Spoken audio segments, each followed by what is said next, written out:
Round one. Fight. Heroes never die. I'm Commander Shepard, and this is my favorite store on the Citadel. I used to be an adventurer like you. Then I took an arrow in the knee. Power, sex, power. They both come down to one thing. Hungry gamers.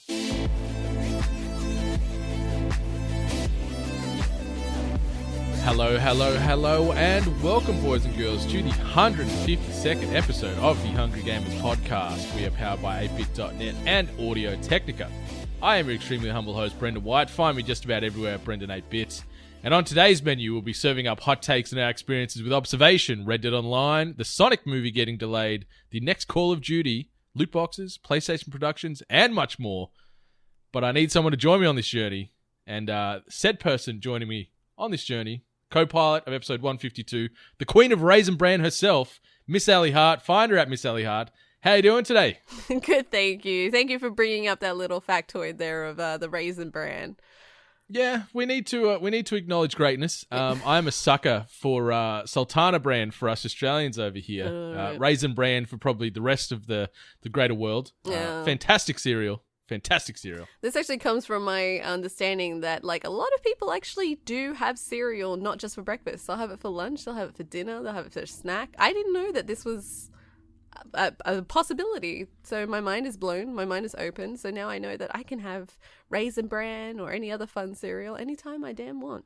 So Can I ask, with your cereal, with your Raisin Bran specifically, do you top it with anything, or are you just the Raisin Bran with milk and that's it? Oh, I'm plain Jane. Yeah, just milk and cereal. I don't think I ever top anything except for Wheat Bix, where I throw on the brown sugar on that one. Yeah, good call. Now, with my Raisin or my Sultana Bran, I am very impartial to chucking sliced up strawberries or raspberries over the top. So that raspberry, just the sharpness from some fresh raspberries in there with it as well, it's just bam. See, okay. I guess I go down the cereal route because I'm just lazy. So I'm just like, bowl cereal milk. So I thought you were just going to really hit me on a curve and be like, oh yeah, I throw some sugar on that. Yeah, I'm try and keep it healthy. Like, that's one thing I used to love way back when as a kid, like having like cornflakes, which, you know, anything but exciting. A flake of corn with milk. But my old man used to put like tablespoons of sugar over the top of his, and I'm like, you're pretty much undoing any goodness from these cornflakes. Buy frosted flakes. Like, yeah, you know, exactly. That's essentially what you're making here. So yeah, Frosties or Frosted Flakes are still one of the best. One of the best. No, I think I'm really lame. My growing up, actually wasn't allowed cereal. I was only allowed Wheat Bix. So, so now having cereal, I guess it's just too sweet to me. So, for some reason, I'm eating Raisin Bran. For some reason, I had flashbacks to like picturing you as Bobby Boucher in The Waterboy. And you're like, Mom, can I have Frosted Flakes? Frosted Flakes is the devil. I mean, it must have been. It's more like my mom trying to be like number one mom and be like, no, there's too much sugar in that cereal. This is the same lady that wouldn't let me watch Teenage Mutant Ninja Turtles because that was, what did she call it, stupid TV. Rugrats is fine. That makes sense. Jeez. Ren and Stimpy is the devil. Yeah, that wasn't allowed either. Beavis and Butthead. Don't worry, I caught up. Everyone. Yeah, you are well adversed in the 90s and early 2000s pop culture space now, so I wouldn't worry. Yeah, caught up. But, you know, your body's probably better for it in the long haul, not eating Frosted Flakes for breakfast, because, there was a lot of sugar in them bastards. Yeah, same thing with Coke. I wasn't allowed Coke, and now I drink that probably way too much. Yeah, I'm a sucker for a good Black Gold as well.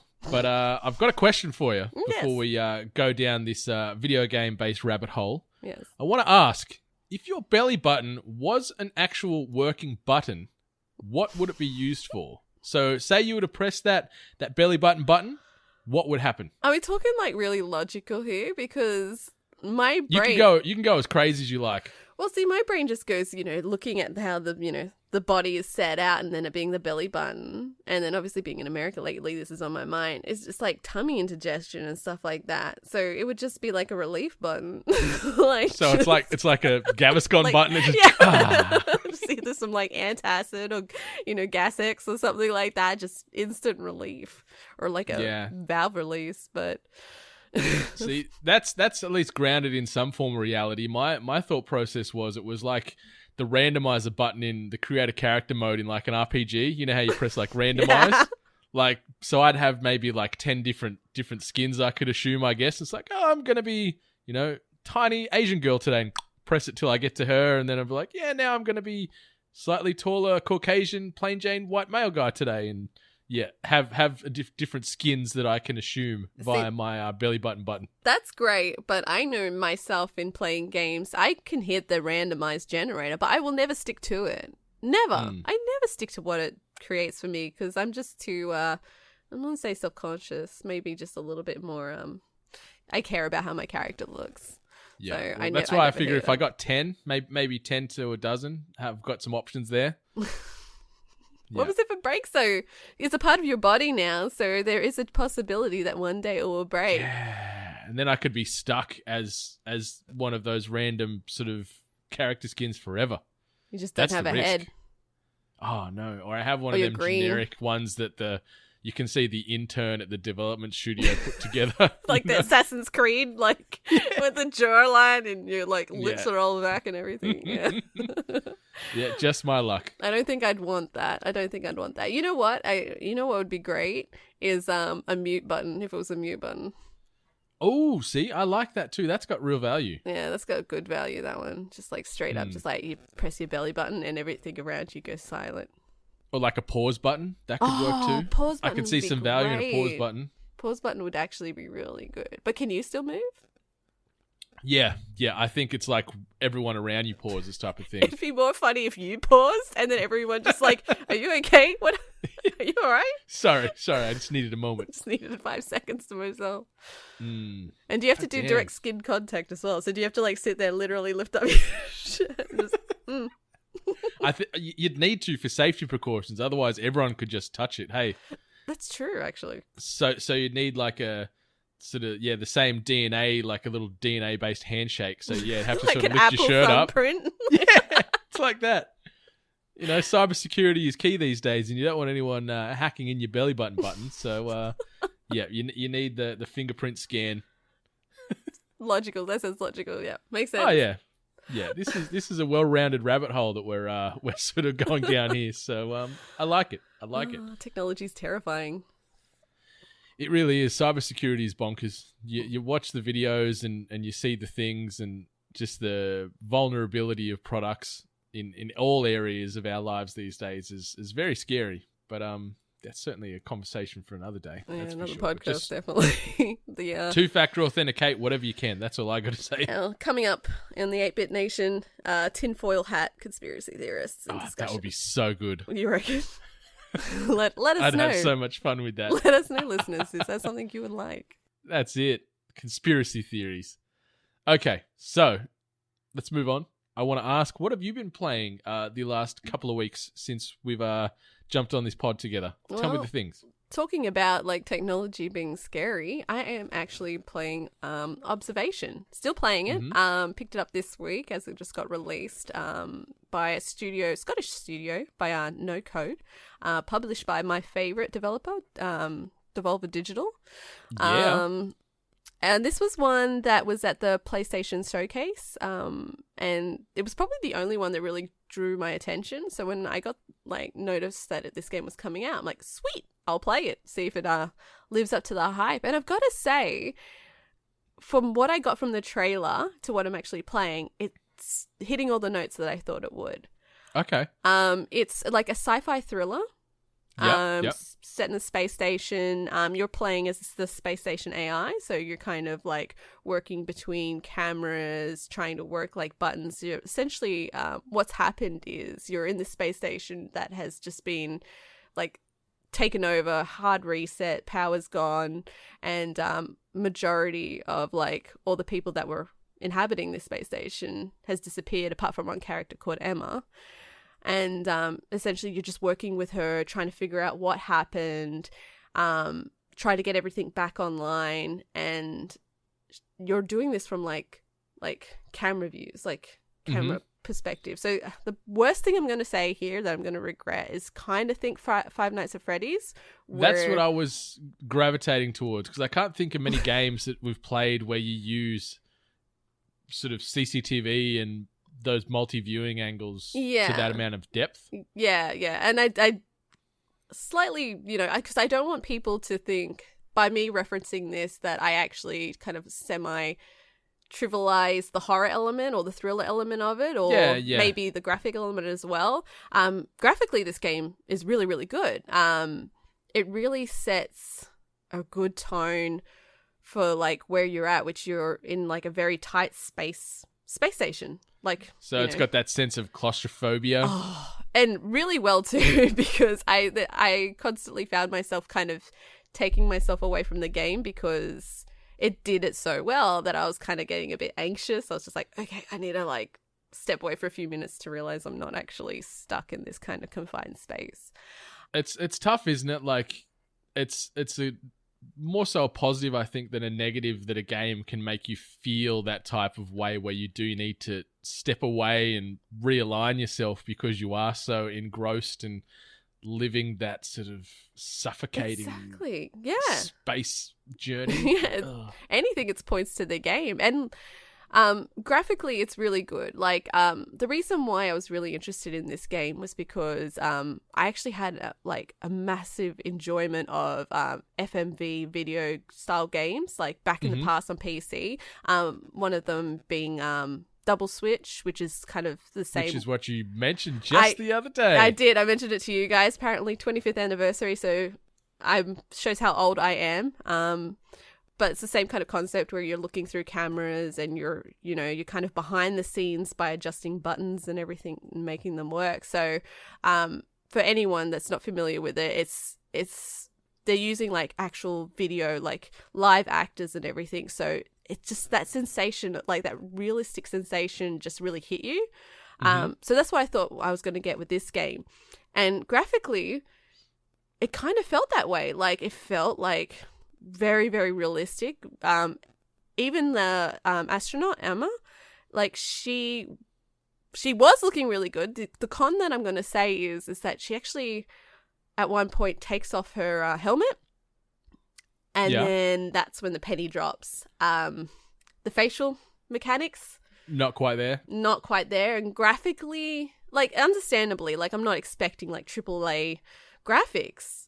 I think it was just because I was just so taken by the graphics before her face reveal that I felt so, amongst it all. And then I saw her face and then I was just like, oh no, this is a computer game. Like, this is computer graphics. So it really took me away from that immersive kind of, I guess, feeling that I was having about it actually feeling like a real space station. And yeah, so that's a con. How do you find the puzzles?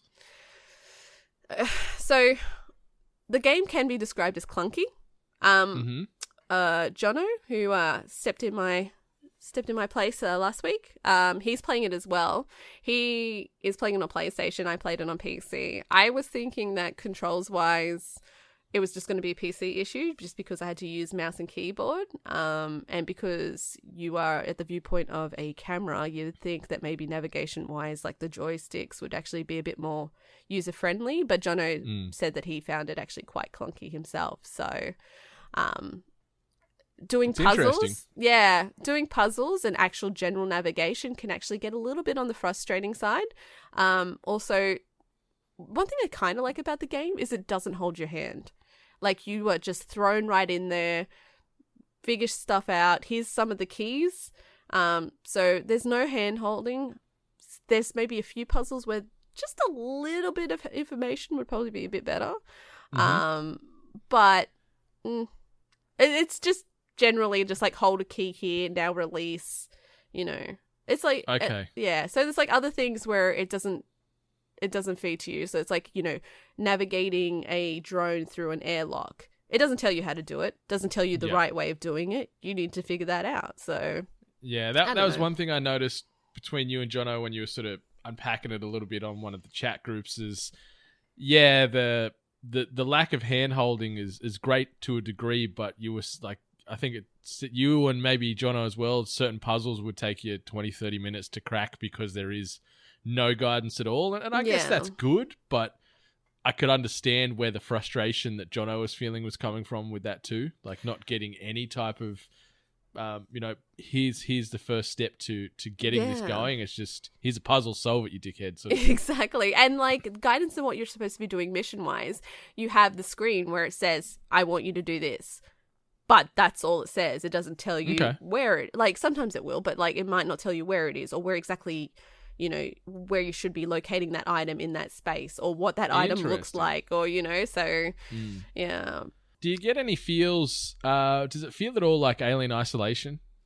I think so. I know that a few people that worked on Alien Isolation actually worked on this one, so I definitely get those vibes. Definitely. That might also link with also like kind of graphically as well and just the general space environment, because you do leave the space station, so you have to navigate around it, but just going through in the space station, I was like, oh my God, like, you know how in space, up, down, left, right, it's all the same. I don't know how many times I would enter a room and exit a room, but, realism, right? Yeah, that's it. It certainly looks good. Yeah, like I definitely recommend for people that just want something a little bit different. There's a lot of, I guess first-person shooter, story-based games out there now, so this isn't on that level. It's very much navigate puzzles. There is like this hidden like little element where, since you are AI and you're meant to be helping out Emma, there's this other entity that is kind of seeping into your mainframe and it's kind of making you go against her. So there's that kind of like, I keep on thinking of like Event Horizon or Sunshine, like those movies where, there's this, other entity that's controlling, that's taking over like this. Yeah. So I'm looking forward to it. It's really compelling story-wise. So how far in are you? I don't know, because there was this point where at the start, and I'm just, trying to teach myself what the game's expecting me to do and what, the puzzles that you're meant to be doing. And then the title card came up. I'm like, oh, okay, that's the start. I've been playing this for quite a while, and that's the start. So I'm assuming that is a chapter. I'm at a central location, so I'm not that far into it, I'm assuming. I've only opened up really how big the space station is. I thought I did at the start, and then you hit another point and it's like, oh God, no, there's like all these other points. So yeah, I think I'm quite some way away, but I don't know. I'm looking forward to playing it again. It's scoring good. Game Informer, I think, gave it a 9 out of 10. Yeah, Metacritic, it's 80 on PC and 74 on the PlayStation 4. So which is both quite curious. Pretty respectable scores. I wonder what sets it back on the PlayStation. But yeah, I think GameSpot gave it 8 out of 10 as well. So I don't know. Like it's obviously going to be, watch the trailer, take in what I've said. You don't like puzzles, you don't like, kind of being left in the dark, then maybe you won't like this. But if you like sci-fi thriller, if you like a little bit of like mystery and, figuring stuff out for yourself, you might really like this game. So, and I got to say, who doesn't like those things? Who doesn't like sci-fi thriller mysteries with a bit of puzzle element in it? Like I'm down for that. Anything in space where there is that sort of sense of unease. Oh yeah, it's certainly like on my radar. Where I'm like, oh, maybe I do need to try and pick a copy of this up and give it a crack. And that's the great thing about this game is that it doesn't depend on gore. It doesn't depend too much on jump scares. It's quite literally just putting yourself in that situation, having the general atmosphere and that overall feeling of uneasiness, and you're just like, oh, like so. And there's also like a really underlining like kind of time strength thing that you kind of feel sometimes. Whether that means something, I'm yet to know. I'm gonna find out eventually, but that's it. That's it. So I recommend it. I personally recommend it. So what would you grade it? At this stage, at these early stages, I would probably give it. I would give it at this stage probably a 7.5. Only because I'm very, very, very much at the start, and a good majority of the start is you trying to figure stuff out, which sometimes is fun, sometimes isn't the most fun you can have. But I mean, I'm probably going to play it after this, so yeah. Okay. I want to keep going. I think that's positive feedback for sure. Yeah. If it's strictly just based on like the whole atmosphere and just what I wanted it to be, then I'd probably bump it up to an 8. Yeah. Yeah. Fair. Fair. So I have been playing a bit of Red Dead Online, dusted off the old Red Dead Redemption 2 copy, downloaded quite the update, But yeah, we rolled out as the 8-Bit Nation posse, 6 strong on Thursday. I think it was Thursday night. Yeah, Thursday night sounds about right to me. It's great. There's a lot more polish. They've sort of added a lot more in-game events. We talked about sort of what was in the release notes last week on episode 151, so I won't go into the depths there, but we invested a lot of time at the poker table. So you can have public poker matches where it's just going to be randoms from within the server can jump in and join, or you can, if you have a posse, you can have private matches for up to 6 people, including yourself. So we had a table of 6. There was myself, Rach, Jono, NATO, Benny, and then Dream rolled in late after having to help a friend move house at some ungodly hour at the last minute. There's a whole story there that I need to try and unpack because it's just typical Dream. He's like, yeah, I'm on right now. I'm ready to play. And then we jumped on. He's like, I just got to go help a friend down the road. I'll be back soon. And then 25 hours later, he rolls back in. He lives a complex life. He does. Oh yeah. Bless his cotton socks. But yeah, it was hilarious. But yeah, it's good fun. You buy in with five of your in-game dollars. So might not sound like much to us now, but as anyone that knows, back in those Wild West times, that's probably the equivalent of $500 or something like that. So it's you get pretty expensive. You can do repeated buy-ins, so there's no issues there. But it's good fun. Obviously, the same sort of merits as how standard poker is. You can bet, raise, fold, all that kind of stuff. So it's as if you are playing online poker or physical IRL based poker. So it was good fun. The back and forth banter. Yeah, I bet with you guys. I can only just imagine the I'm sure PG banter that probably happened. Oh no, it was certainly something you wouldn't like your 10-year-old niece or nephew listening into, that's for sure. But something you led off on earlier regarding the whole milking thing. So right, that was courtesy of NATO.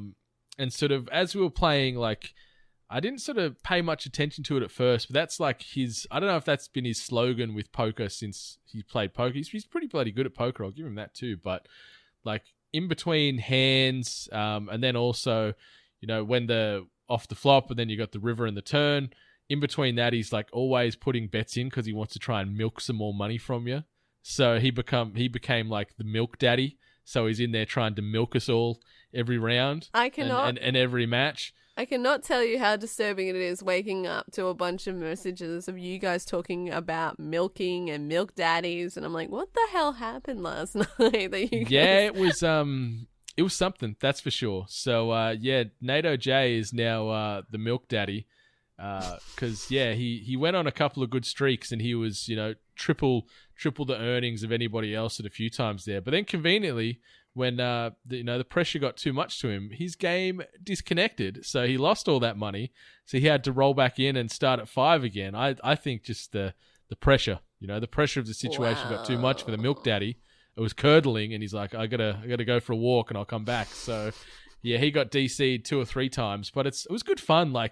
We really achieved nothing in the 3 or so hours that we played, but it was just fun, sitting around this virtual table in Blackwater in our respective outfits. We've all got our own cowboy look and aesthetic. I have to ask, who was best dressed? Maybe Rach. I think. Mm-hmm. She had the Sunday dress on. She was taking a lot of my money.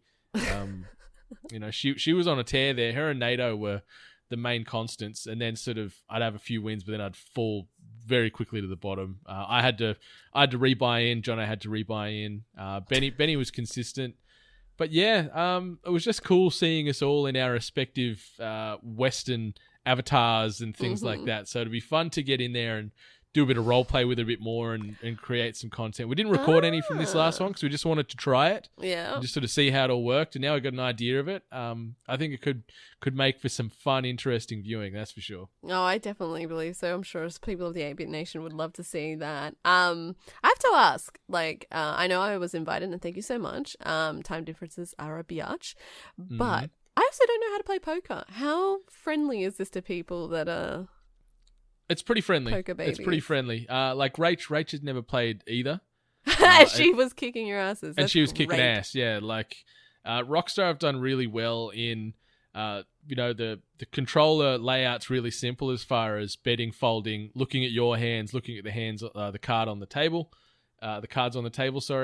So, and the good thing is when you do look at your cards or the cards on the table, there's a screen prompt up the top left corner that sort of says this is what you have at the moment. So you always know what you're playing with at the moment, and there's a button that can show, I can't remember, it might be just like card combinations or something it was called, and you can press that and it'll show you what's good and rank it, like as far as if you've got this, no one's going to beat you, and it shows sort of high end, mid tier and stuff like that. So that's really cool. Okay, yeah, sweet. so it's good, like poker, not poker for dummies, that's sort of selling it a bit short, but you know what I mean. It's a good way to intro new players to poker. Going in there that don't have an idea, it'll indirectly hold your hand through it. Yeah, that's good. It's one thing we need is to start navigating people into gambling. Gambling and gaming is fine. So yeah, there's certainly no controversy attached to any of that. 100% not. Yeah, and the only other thing that I have dabbled in very briefly, I forgot to put it on the dock, is my Oculus Quest rolled into town on Thursday afternoon. How was it? It's great. My goodness, wireless VR gaming is certainly the future. Going from the old PSVR, where you've got a fucking heavy ass sort of strap coming off the headset running down your back, and you've got headphones that you need to put in either in ear or over ear over the headset itself. It's very clunky, where this Oculus Quest, it's just a VR headset. It's nicely weighted. The audio is actually in the headset, so I don't need to put additional headphones on over the top or in earbuds. The controllers are really great, nice and intuitive, nice and responsive. Graphical fidelity wise, like because it all is done in the headset, it is sort of a very slight step down to say the hardlined Rift and the Vive, but it's not massively noticeable from the games I've played. Like there's only, I think, 50 games available or 50 experiences available on the Quest at the moment, but there's stuff like Beat Saber, Moss, and a few other like pretty prestigious titles. Yeah. But it looks so great, and being able to sort of run around your living room or your gaming space or whatever with flexibility and not fearful of pulling a cord out of a computer or something like that. It's perfection. Like it's overpriced. Like there's two models. There's a 64 gig and a 128 gig. There's no option for SD card expansion, so you've got to choose your storage lock from when you buy, and 64 gig is $649 and $799 for the 128 gig. So it's probably smarter to go the bigger size, just because some of these games range from 500 meg to several gigabytes. So yeah, you wouldn't want to have to pick and choose after a while. Yeah, so I think I've got about 12 or so games on there at the moment. But it's great. It is so good. It's a good way for first timers for VR that want to get into it. It's priced cheaper than obviously the full release Vive and the full release Rift. It's still got a pretty hefty price tag, so keep an eye out for some sales hopefully coming up for June 30, which probably would have made sense for me to look at, but I wanted this thing on launch. So yeah. As you always do. I know. It's that FOMO thing. Yeah. Well, for the experience that it's providing, like I can't even begin to tell you how awesome the idea of wireless VR. I remember using your PlayStation VR, and although I loved the experience, that heavy feeling at the back of your head when, knowing that you're plugged in, like that kind of takes you away, and I can only imagine what like wireless would feel like. It'd improve it massively. For sure. And we're excited to like, when my mum comes around next, or friends or family that haven't experienced that before, or maybe don't really play games at all, chuck them in it, because we don't have to worry about the setup. It's literally, you just need like a 2x2 meter space. So this is accessible for anybody from sort of a space, sort of like logistics on space, where maybe you are in a smaller apartment and every square foot is essential. If you can find 2 meters by 2 meters somewhere, whether it be just maybe moving a couch slightly back, or hell, maybe doing it in the kitchen, who knows. But Yeah, 2 by 2 meters is all you need. The motion tracking as far as the controllers and the headset are really, really responsive, I've found. So that's great too. But yeah, I'm loving it. Like, if it was a little bit like lighter on the wallet, it would be fantastic. But for anyone that's got a little bit extra cash that wants to get into VR, I think this is the way to go.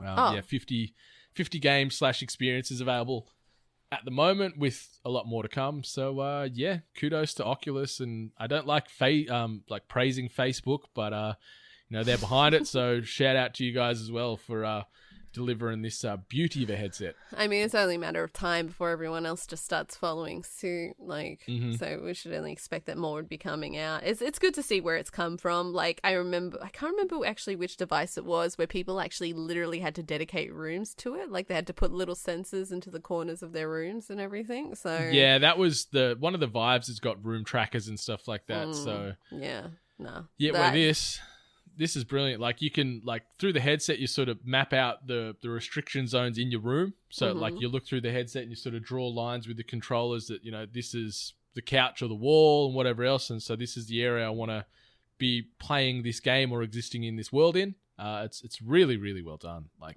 that's testament. awesome. The build quality's great. Feels good. The headset feels nice. Good weight. Keen as beans to play some more today. Oh, that's great. And we'll probably see a lot more Twitch streamers using VR-related content, I guess. Heck yeah.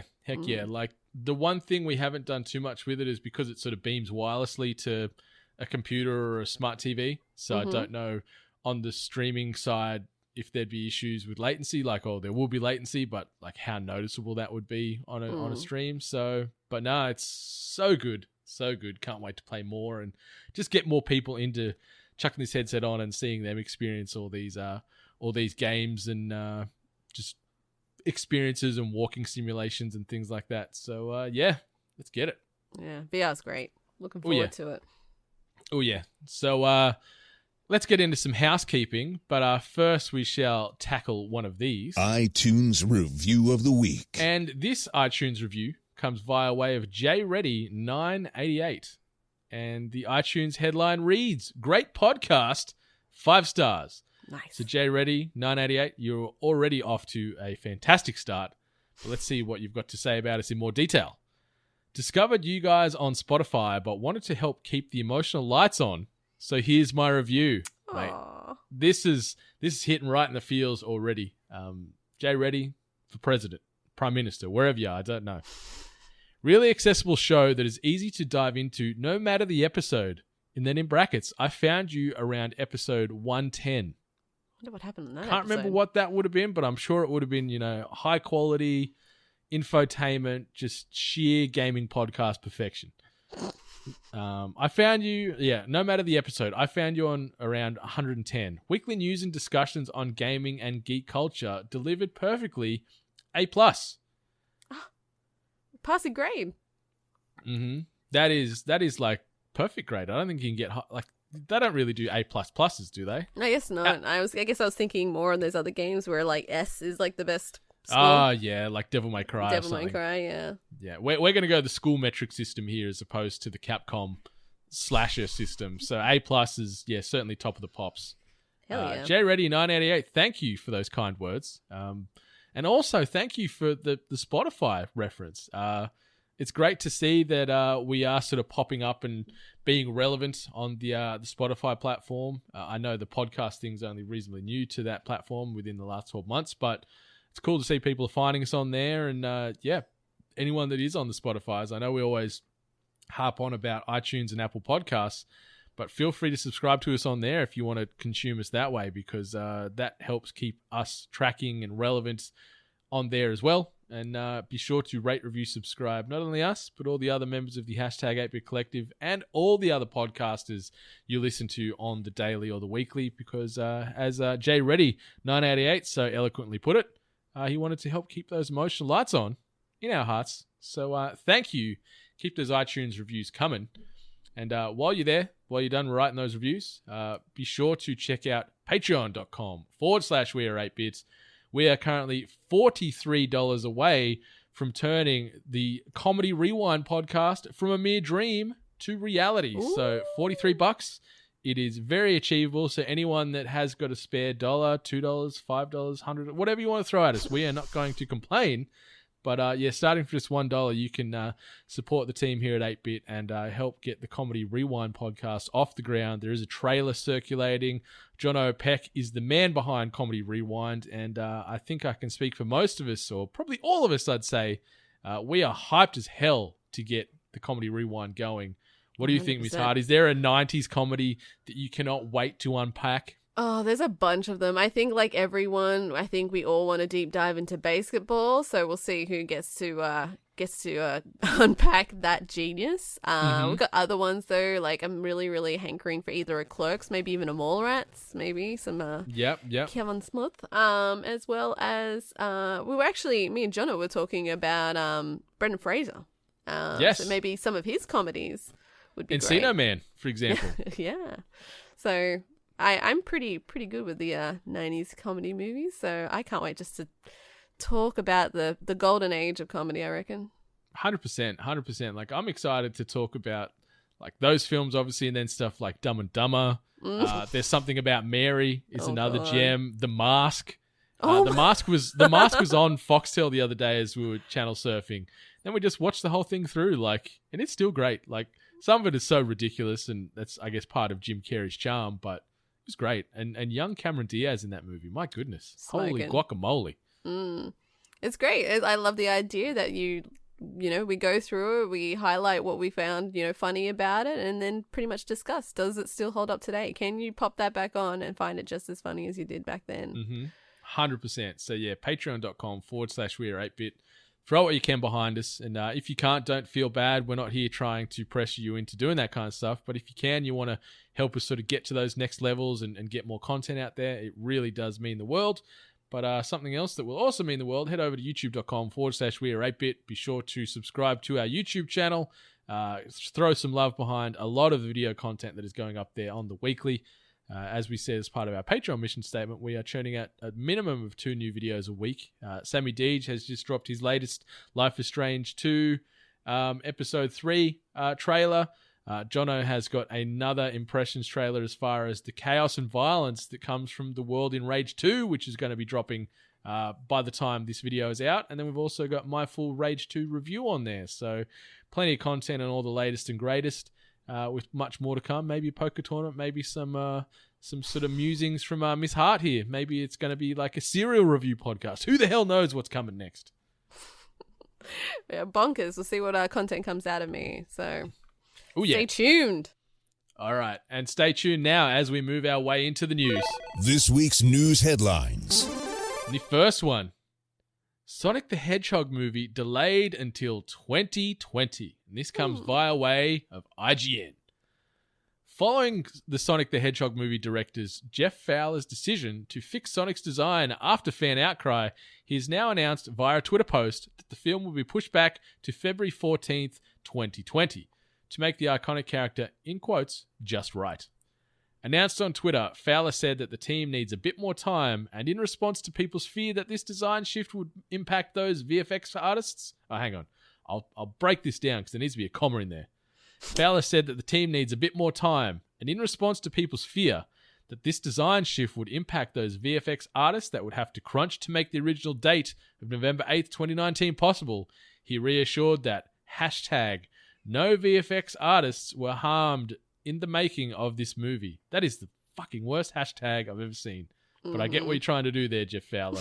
So, yes, so the short version, Sonic the Hedgehog movie, who was meant to be out in a couple of months' time, is now moving to Valentine's Day of 2020. What do you think about this? I don't know. I'm conflicted. I'm absolutely conflicted. Will this push make the movie better? Who knows? Maybe not. Maybe the story is absolutely shit. Like, it might still be a crap. Also, you can't polish a turd, right?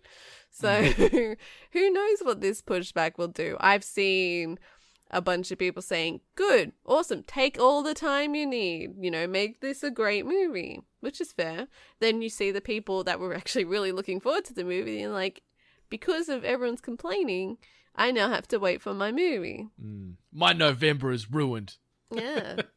So, I don't know. I still don't know how I feel about this. I mean, everyone got to witness the nerve that was hit thanks to good old Dream Boy. That's what he does. Oh, this is what he does well. But in the end, like, I think this is just always going to be just like a bad taste now. There's a lot of negatives that have now just attached themselves to this production.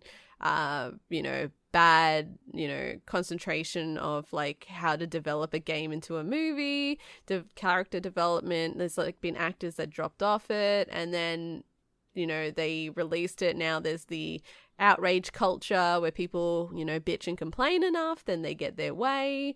Then people were like, well, yeah, fix it, but then don't hurt the VFX artists, like don't, create a grind, which that's a positive, that people were actually actively thinking about, the health and, well-being of people. So I'm glad that was highlighted. But now it's like, oh yeah, now we're going to just push it right back. So yeah, so I guess what all this comes down to is we're going to get a less humanoid version of Sonic in February. Maybe instead of his white hands, he'll actually go back to his white gloves. Who knows? But yeah, we've got a 4-month delay on our hands for the Sonic the Hedgehog movie. So let's see what happens. It's just his Sonic's design, right? It's just that's all they're changing. It's just yeah, how pretty Sonic much. looks. Pretty much. I'm going to go back to it. I wasn't very fond of how Dr. Robotnik Jim Carrey looked. Like, at the end of the trailer, he looked pretty cool. But, I don't know how far into the movie that goes. I didn't like how he looked. I still don't know how they're translating the story of Sonic the Hedgehog and whatever he does in games. So, I don't know. This might be just all for nothing. People who, complained about it might still not even see the movie, like it's just internet rage culture. Like, yeah, people just are never happy. They would have got the biggest rage boner after finding out that they're complaining got them somewhere. We won. We won. 5 minutes in the bathroom now. Wankers. Exactly. Oh, hey, yes. Perfect. All right, let's move on. This comes via way of Tom Phillips at Eurogamer. So yes, this year's Call of Duty is going to be known as Call of Duty Modern Warfare, according to reports and Eurogamer's own sources. It's not to be confused with the first Modern Warfare, aka Call of Duty 4 Modern Warfare, released in 2007, or Call of Duty Modern Warfare Remastered, released in 2016. Despite the name, it's very much a new game. And Twitter user Long Sensation spilled the beans on the Modern Warfare moniker this afternoon. Or I should say previously this past week. I've heard this name previously. Kotaku's Jason Schreier also tweeted saying that this is legit. The fact 2019's Call of Duty is a new Modern Warfare game has been something of an open secret for a while. In some aspects, it's a pretty obvious return. So, Call of Duty Modern Warfare, which is actually going to be the 4th Modern Warfare entry, which is going to be a soft reboot of Call of Duty 4 Modern Warfare. So, make of that what you will. Yes, I love Modern Warfare. The Modern Warfare 1 and 2 are still probably my favorite COD titles, just from a sort of touchstone point of view. I used to play a ton of online multiplayer with the old Soda Clan way back in the day. So if they can sort of soft reboot this and sort of bring some of that rawness, into 4K and onto these sort of current gen platforms, I'm all for it. But the wording obviously certainly hurts the brain a little bit. It does. I mean, where is this going to actually be an issue? It's not like you're actually going to be actively looking for those games from the past if you were out to purchase it or whatever. Although I can't imagine like that kind of mix up where the mother is going out and my son wants Call of Duty Modern Warfare, goes to this section and sees the games and goes, Call of Duty 4 Modern Warfare? Oh, it must be the same thing. Yeah, grabs the Xbox 360 copy. I hate you, Mum. I've got a PlayStation 4. Yeah, I got a PlayStation. Yeah. It's not the biggest deal for me. I mean, who knows? Maybe because everyone's kind of said, what the hell's going on with this? It may change. Who knows? Yeah. I mean, if they're just, sprucing up a classic, keep the name. Why not? Yeah, and no doubt we'll get the worldwide first release trailer at E3 in the coming weeks. So, yeah, hold on to your butts for that. But in further Call of Duty news, Activision is also releasing Call of Duty Mobile. It does share some similarities with Blackout, but it stands alone with its own unique elements as well, Activision said. It's referred to specifically as Battle Royale rather than Blackout. The key points are as follows. Up to 100 players supported, which is different obviously from the 60 supported in Blackout. Solo, duo, and 4-player teams are being tested currently. There are 6 classes, each with their own unique ability and skill. You can revive teammates who drop back into the map from a cargo plane after healing, a la Apex Legends and now Fortnite. You can play in first or third person, though this is locked in before a match begins, and players will be matched together with those using the same camera perspective. That's weird. The map features locations from past COD games, including Modern Warfare from 2007, not the Modern Warfare that's going to be coming out in 2019. Get it right, kids. Modern Warfare 2, Black Ops, and Black Ops 2. Vehicles are supported, including ATV, light helicopter, SUV, and tactical raft. Call of Duty Mobile is only still in the, in quotes, early stages of development and testing, so things could change. So here comes the next money earner from Activision, COD Mobile. Yeah, just like PUBG Mobile, which is something that I still know a few people just play instead of the full-fledged PUBG, which is alien to me. Yes. But people love it. Yeah, my friend sent me a clip the other day on, I think, Instagram, because that's where you send clips to people. But yeah, of PUBG video, and I'm like, something's a bit weird about this. And oh yes, PUBG Mobile. I'm like, people still play this? But yeah, apparently there's a bunch of them. They just sit around at lunchtime and they'll play a few rounds of PUBG on mobile, and so there's a market out there. The world we live in, huh? It's a curious thing. Yeah, so I don't think we need to dive too heavily on this. Like, did you play any of the PUBG Mobile? Did you play any of the games on there? I did, and I felt really good about it until everyone started telling me that the first few rounds that you're going against AI or something like that. Yeah. I'm like, well, I don't want to play this again. Yeah, like I like the ability to play games on a mobile, obviously, #SnapGame.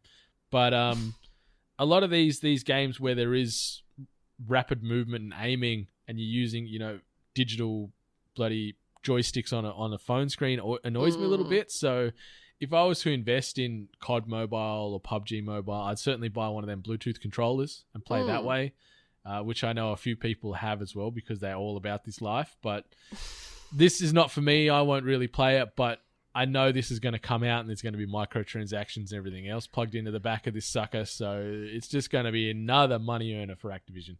Oh, 100%, yeah. Yeah, I probably can guarantee that I won't play this. So, but if there's a market out there, then what's the harm? Exactly. And yeah, no doubt we'll probably see more of this at, as I said just before, E3 in a couple of weeks' time. Oh, God. Bonkers, huh? Yeah, I know. It snuck up so fast. The next thing that's a bit bonkers, anti-loot box bill gathers bipartisan support in US Senate. This comes via way of Owen S. Good at Polygon. Josh Hawley and Richard Blumenthal, 2 Democratic senators, now support a bill to ban the sale of loot boxes to children. They have previously worked together to make changes to the Children's Online Privacy Protection Act of 1999, otherwise known as COPPA. Both senators have prosecutorial backgrounds as the Attorney General in their respective states. And in quotes, Congress must send a clear warning to app developers and tech companies. Children are not cash cows to exploit for profit, Blumenthal said. Today's digital entertainment ecosystem is an online gauntlet for children. Inherently manipulative game features that take advantage of kids and turn playtime into paytime should be out of bounds. Side note, I love that wordplay there. Playtime into paytime. These senators, they know what's going on. Under Hawley's bill, a publisher or developer would face fines for including these features in children's games or allowing kids under 18 to use them in any game. Hawley has said his bill will reference COPPA in determining whether a game is aimed at children, but that may be harder than it sounds as the law seems to take that on a case-by-case basis, expecting operators to self-enforce most of its provisions.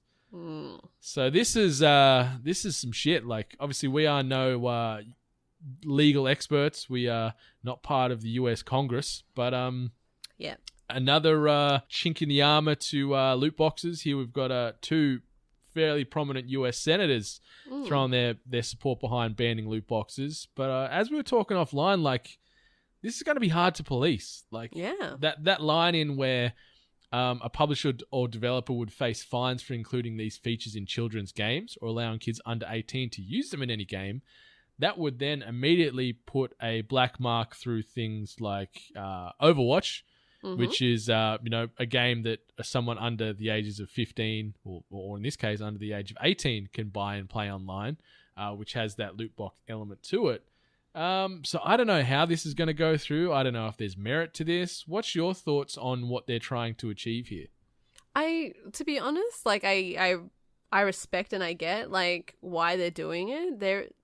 Unfortunately, there is a different like change in adolescents now accessing games. This money element is terrifying.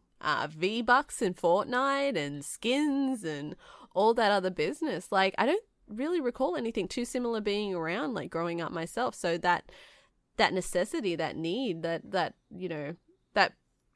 desire to actually have the greatest skins, the greatest this, like, if there was a way to get it, it had to be earned and achieved by gameplay, you know? So the kids growing up now are just so hungry for it and can be a little bit nasty for it. And I think it's good that they want to regulate it to make sure these kids don't have access to it. The problem is how they actually push that forward. It's if they think it's going to be as simple as saying like, oh, well, just, you know, don't make these games for these kids, then, you know, what, Fortnite goes, okay, it's an R-rated game. Kids are still going to play it. Kids will get access to it. So it Sorry, I was going to say it just legitimately just has to be like they have to put an R rating on the game, like, and then or just remove it altogether. So I don't know how the developers will try to get around it, because you know they will, or how they're going to police it. So tricky. And how do you police it like that? There's that line in there about allowing kids under 18 to use them in any game. So say a parent goes to the store and buys this game for their child, they're technically buying it. So that's the first hoop that they've jumped through to alleviate any potential risk from the publisher or developer getting fined. But then when that game's at home and you know, Timmy or Tammy are playing this and they're 12 years old or whatever the hell, and they're buying these things, obviously, with a credit card that's tied to their mother or father's account, how can they then track this to prove that it wasn't the mother or father that bought these loot boxes, and instead it was the kid? And then how are they gonna be able to track that and then sort of punish the evil developers and publishers for putting these in the games? Like, I just don't think this is going to go through, at least with the wording and what they want to try and enforce now.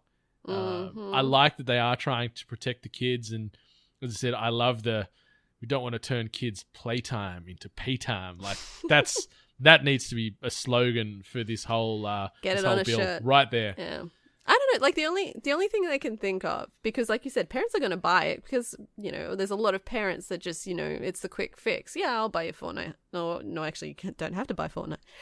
But like, I'll buy you V-Bucks. I'll buy you Overwatch. Yeah, I'll buy you this. 50 loot boxes. Yeah, exactly. I don't know if it's going to be just more of a case that maybe when you create an account, you have to attach a credit card.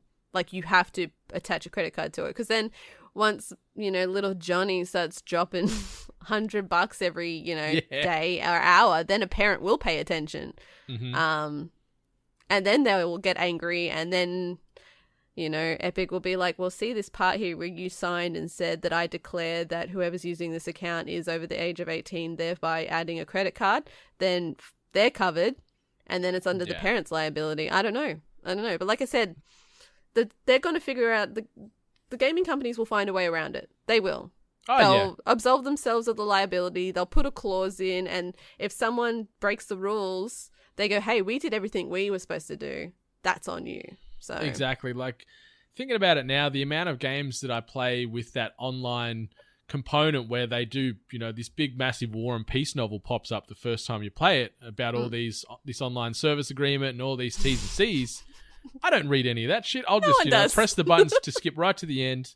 and then, X to accept or, enter to accept. Yeah. And yeah, no doubt in there, that's the fine print that's going to protect an Epic or a Blizzard or whoever else from the risk of legal sort of enforcement from Senator Hawley and Senator Blumenthal if this was to move through. But it's certainly something that's not going to go away, and it's going to evolve, and they're going to have to refine how this all goes together to avoid the whole quote-unquote gambling emphasis for kids. But yeah, we'll see. I think the only thing I can think about is just doing kind of like how Amazon says, like, you can't really have an account unless you attach a credit card to this account. So yeah, I think that's the only way that they might be able to get some way around it.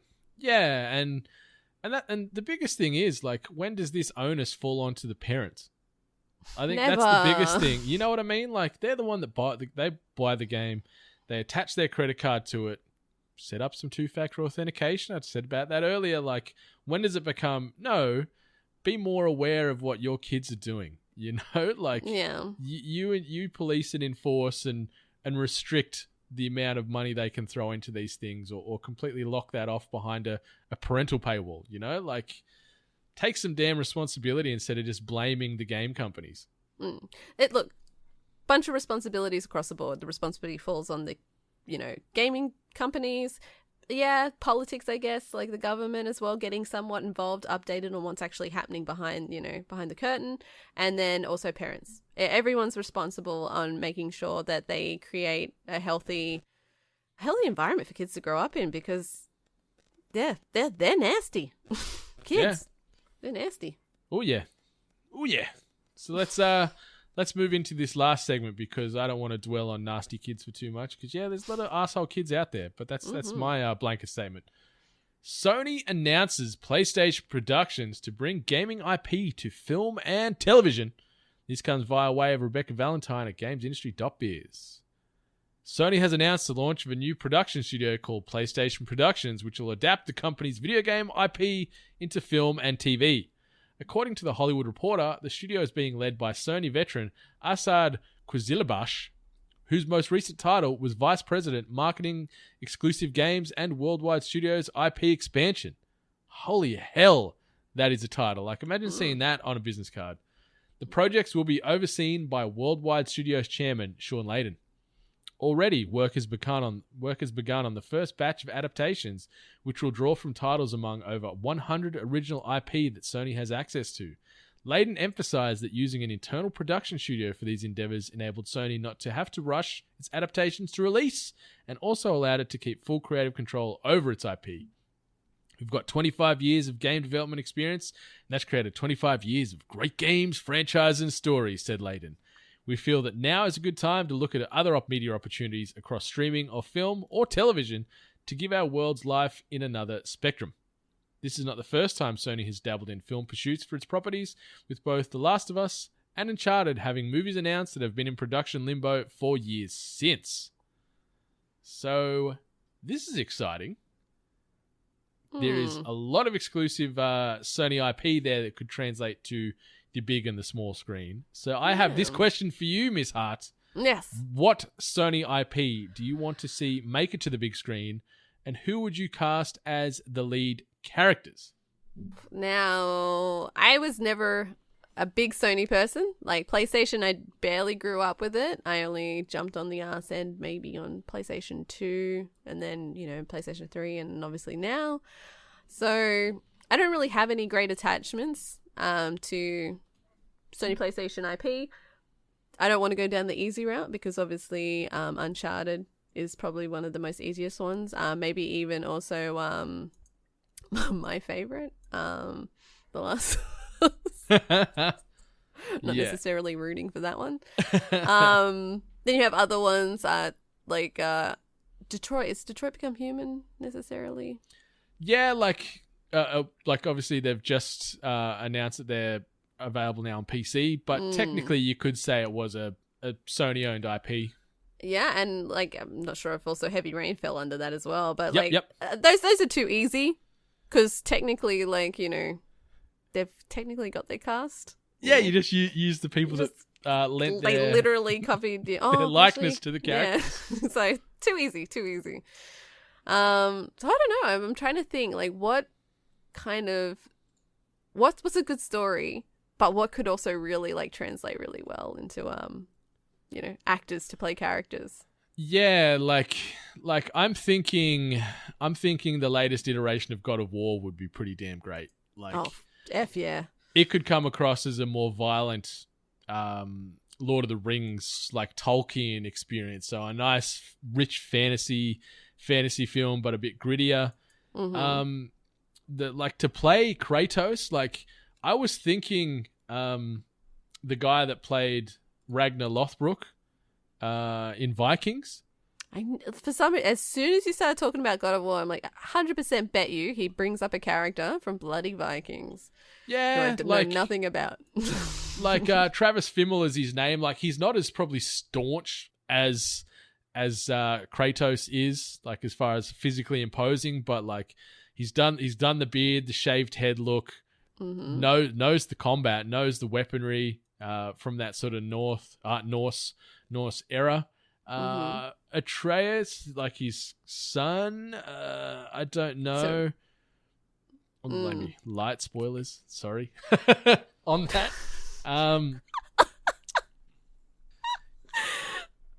Okay. I'm trying to think of kid actors. Who's kid actors? Like boy kid actors? All I can say is that the kid actor that was in Umbrella Academy, hey, I hope he does more acting because he was bloody great. I like playing that. An old person. Let's throw him in there. Let's throw him in there for sure. Baldur, like who was cast by Jeremy Davies and they actually used his likeness. Obviously, that's easy. You just translate him straight into there. Done and done. Sindri and Brock, the two sort of dwarves, I could see because they were sort of a bit witty. Like I wouldn't mind like let's just go Jack Black and Zach Galifianakis as those two. Two guys. No, those are like two people I absolutely hate. Absolutely hate those two people. All right, think of some sort of slightly comedic people that could translate to two little dwarves. Dwarves, eh? Yeah. I'd love to see like a little Ron Swanson, but I don't know. Going back just to you picking God of War as like an actual story. So you think that the most recent one is the story that you'd like to hear? Well, I just think from a graphical, like from a visual perspective, it's the easiest to translate. But if we went back to like, even if it was like an overarching 3-movie event that went through the origins of Kratos and sort of went through all that, where you are starting with the Greeks and dealing with dealing with Zeus and everything that happened and his sort of Kratos' hardships with what happened to his family and things. I think that could be hectic. As far as that big emotional arc and journey that gets him to the 2018 version of God of War. So maybe if we did look at it from a broader level and it was like a trilogy and it went through, the life and times of Kratos to where it is to now. So that could be cool. Yeah. I probably would enjoy those ones a bit more. I do like that kind of mythology back then. But I'm also trying to like look through here on like what PlayStation IP is just to see what we could get. Would you want to see Spyro the Dragon movie? Well, it'd be like How to Train Your Dragon, really, just without the humans, right? I guess that's kind of it. Gran Turismo maybe? That would just be... that would be terrible. You just snub your nose. What about... Okay, what about a movie... Actually, it'd actually be 8 Mile. I was going to say Parappa the Rapper. I'd see that. I'd be down for that. Like, if we're looking at it from sort of just like a quick hits, as far as exclusives, even from sort of the current gen, I'd be all about obviously a Horizon Zero Dawn movie. That's for damn sure. Oh my god! Hey, who would you cast in? Would it be anyone from the Vikings show? No, it would be. I'm trying to think of an actress with like long red hair, but obviously they can wear wigs, so that's Ygritte. What's her name from Game of Thrones? Ygritte. Yeah, you know nothing, Jon Snow. Yeah, so that could translate to film. I could see Until Dawn translating to a film, like as sort of that 90s campy slasher. That's cheating. writing, though. That's like back to my Heavy Rain, Detroit Become Human kind of thing. It's like the actors are there, the story's there. Like, what changes when you make it into like a live action movie? Like, nothing, really. The Infamous franchise could yeah, work. Infamous would actually be really good. That would be good to see. Actually, that feels like a TV series kind of thing. Yeah. Ni no Kuni could work. Oh, yeah. Which would be, especially with the hotness now on the back of Detective Pikachu. You make a game about having animals as pets that you fight with and all that other stuff. The jazz. Yeah. There's a lot of opportunity there, but I think for the main part, because although I'm not really good with the story-driven ones, like there's no denying it. God of War, Last of Us, Detroit Become Human, even Horizon, like these are the great stories. So the fact of the matter is that when the company that creates it and the people that create the stories and create the environment and absolutely absorb themselves in it, when they work together on a movie, you would just assume that they'd be able to execute it a little bit more better than an actual fucking company that has got no clue, that's just trying to take whatever they can find or entrust in certain other people and translate into a movie. You'd have a bit more faith of Sony being able to take care of it themselves. You know what else I could see translate really well? The Order 1886, which was that great gothic turn of the century, vampires, werewolves, all that kind of stuff. I think that would be really, really well handled as far as onto the big screen. Bloodborne is another one which would look great, which is that same sort of gothic look. That was Sony exclusive. So there are another two I think that could work really well. But maybe over the next coming episodes, we might grab an exclusive IP each episode and try and cast it really quick. Like we'll sort of have some time to think about who we do it and what we and why they'd fill that role. So maybe that could be something fun we could work on over the next couple. Yeah, if anyone's listening and they have some ideas and they want to put their cast together, just send it to us on the Twitters or I guess Instagrams or whatever your social all of the platform socials. your choice. Neo, another one. Sort of that sort of Soulsborne-esque samurai game before Sekiro came out, so that could work. But they got a lot of good content here. Hell, an Ape Escape game turned into a movie. It's just Dunstan checks in. I look forward to it. I think this is a promising way to move forward with game into movie adaptations, but we'll see. We will see. 100%. So that has been episode 152 from a news perspective. Miss Hart, is there anything you want to say before we move on out of here for another week? So a game got released the past week, a free game, Dauntless. Everyone's been talking about it. They've been saying it's good. However, I've also been told that it takes you a million years to actually get into a game. So I haven't played it yet. I'd like to see some people's opinions of it. Either hit us up in our Discord, start a discussion on it. So, I'd like to see what everyone's opinions are. I might jump on it because it is free and it's cross-platform play as well. So PC, PlayStation, Xbox. I'll have a look. But if anyone's got some opinions on it, just let me know on the Discord or Twitter. That'd be great. Heck yeah. So peeling back the curtain a little bit here, I've just had my mother randomly rock up and enter the Hungry HQ studio. Hi, Mama. You got to say something because we're on a microphone. They can't see you. Oh, okay. You going to say something? Yeah. Hi, guys. Good morning. I don't know what else to say. It's not going to get released live, so good. You could say anything you want. Okay. You can swear if you want to. Hey, Ali, how's it doing? Good. How have you been? Oh, I just realised you won't be able to hear it because headphones. She's asking, how have you been? I've been really good. Just had to drive to Brisbane Airport and back, so I thought I'd call in and see my boy on the way home. Aww. And here we are. Well, you're lucky because I got a brisket in the smoker, so you could have some brisket sandwiches for lunch with us. Ooh, sounds great. Yeah. Well, there's your exclusive listeners. You got to just hear Mama wipe. That's it. She's made her debut on The Hungry Gamers. Only took her 152 episodes. Bloody slack ass, but she's here now. Thanks for having me on. Yeah. All right. You get back in the corner. We're going to close this one out. I love you. That's horrible. Oh, God. Okay. So, please be sure to rate, review, subscribe us on all the podcast hosting platforms of your choosing. While you're there, head on over to audio-technica.com.au for the best in audio-based equipment. We're talking headphones, microphones, headsets, turntables, and street swag. And then head on over to weare8bit.storeenvy.com for our official 8-bit store. Tons of merch options available. As I said last week, we've got tracksuit pants on there now.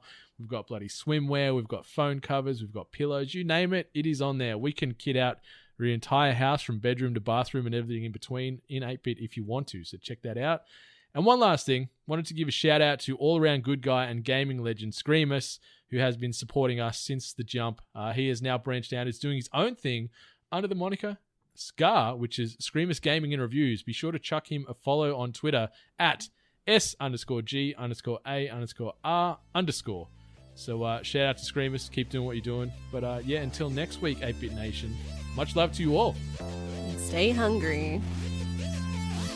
You've been listening to The Hungry Gamers, one of many gaming and geek culture related podcasts from the 8-Bit Collective over on 8bit.net. Check out more episodes on your podcast service of choice. And while you're there, please be sure to rate and subscribe. Until next time, boys and girls, stay hungry.